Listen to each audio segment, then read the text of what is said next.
Hello, you're on the line with Kyle Henderson. Who I'm on the line with and where are you calling in from?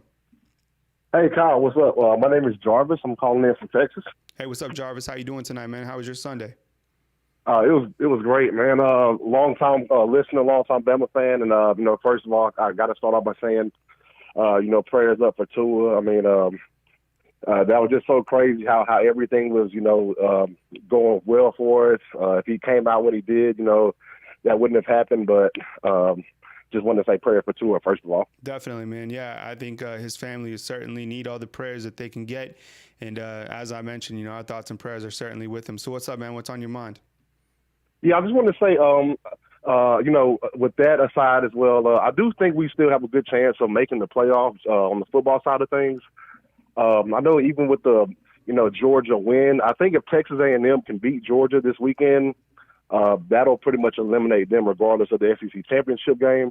And I think if Mac Jones can dominate Auburn on the road somehow, winning by 2 scores or more, I think that'll really, do well in the eyes of the committee.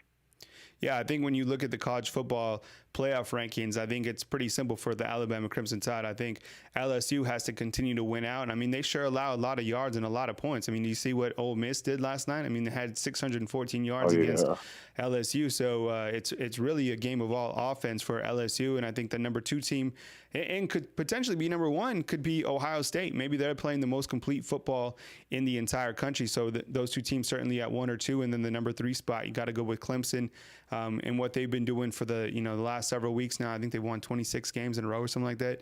Number 4, you got Georgia. But as you just said, if Georgia survived last night in Auburn, you never know what Gus Malzahn is going to do. And then I think it's going to come down between Alabama, Oregon, and Oklahoma. I went to bed well before that Oklahoma game was over, and I knew Oklahoma would come back and win that game. Are you kidding me? I mean, it's Baylor. It's a Big 12. I'm not going to let go of the fact that Alabama, if they are able to take care of Auburn in Auburn, I'm not going to forget that Alabama would beat Auburn at Jordan-Hare Stadium, and then Auburn has beaten Oregon head-to-head at a neutral site stadium. I just don't think you can forget about that fact. And with that being said, I think, Alabama still has a shot. Yeah, no, you definitely made some great points there. And I think people, lose sight of Mac Jones a little bit. Like Tua is a huge star. But just looking at Mac himself, I think given with time to prepare and mentally he knows this is his team, I think this will really galvanize the team going forward, to finish the season well for Tua. Yeah, I think the thing about Mac Jones is he has the team's confidence, and the team really rallies around him. And I think this team is we're really about to find out, was this a one-man team or is this a team?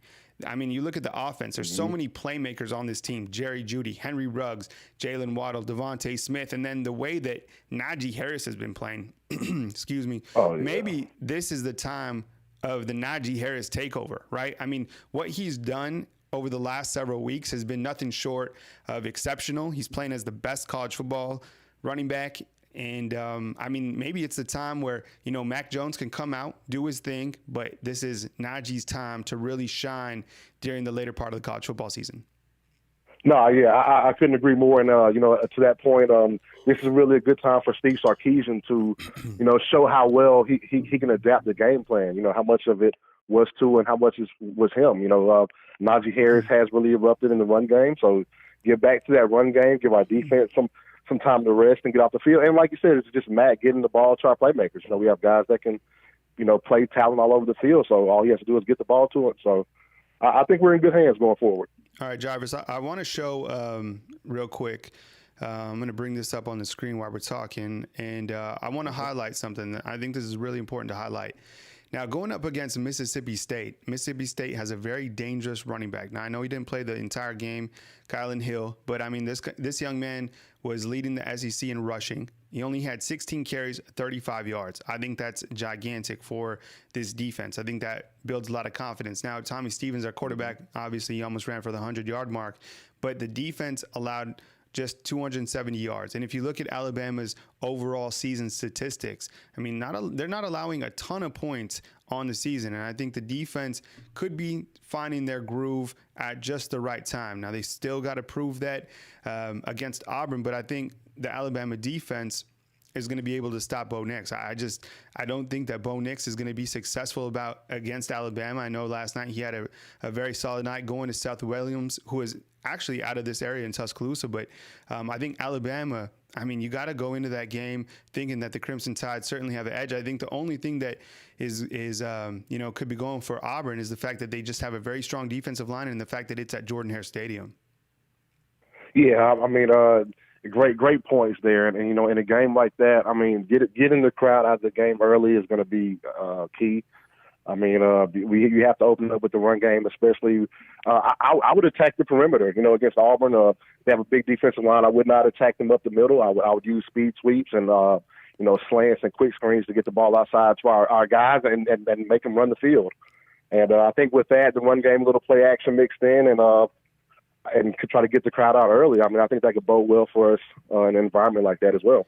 Yeah, I think one of the things that you're probably going to see in this, over these next 2 weeks is that side sweep. And you're going to start to see real, a ton of production from Jalen Waddle. He's a guy that only gets, 10 to 15 touches per game, but I think that needs to be ramped up.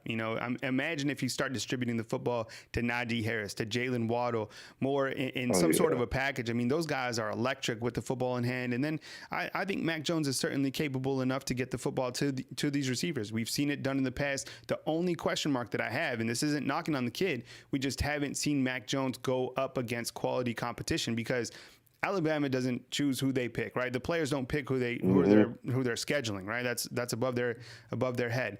But I think we're about to find out, can Mac Jones win a game on the road?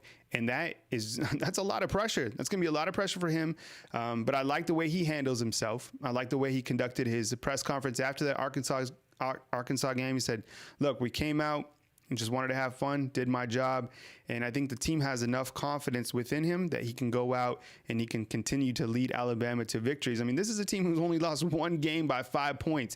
I know it's a monumental blow losing to Tagovailoa. This is a huge loss, best player in college football in a lot of people's opinion. But this team has a lot of first-round draft picks still, a lot of talent. There's still plenty of football to play. Don't sleep on Mac Jones and Alabama just yet. No, I'm very well said, Kyle. And I just want to make one more point. I know you have some more people trying to get through. The one thing that's kind of going back a little bit that gets me upset every time I see it was the missed face mask call on the Jalen Waddle punt return against LSU. I mean, that was huge. I mean, even attacking that on to the kickoff, I mean, that could have changed the complexion of the game. So I just can't believe that they missed that blatant of a face mask. He almost got his head taken off, and nothing was called. So, I mean, I just had to kind of get that off my chest. But, I love the show, Kyle. I'm ready for this. I'm ready to see what Mac Jones does in a tune-up this week against Western Carolina. But I think with the right confidence and motivation, all we have to do is get the ball to our playmakers, and I think we'll be fine. All right. Appreciate you calling in, Jarvis. Sincerely, please call again, and I appreciate the support, man. All right. Thanks, Kyle. Take it easy, buddy. All right. Very good call in to start the show. Jarvis needs to hit leadoff more often.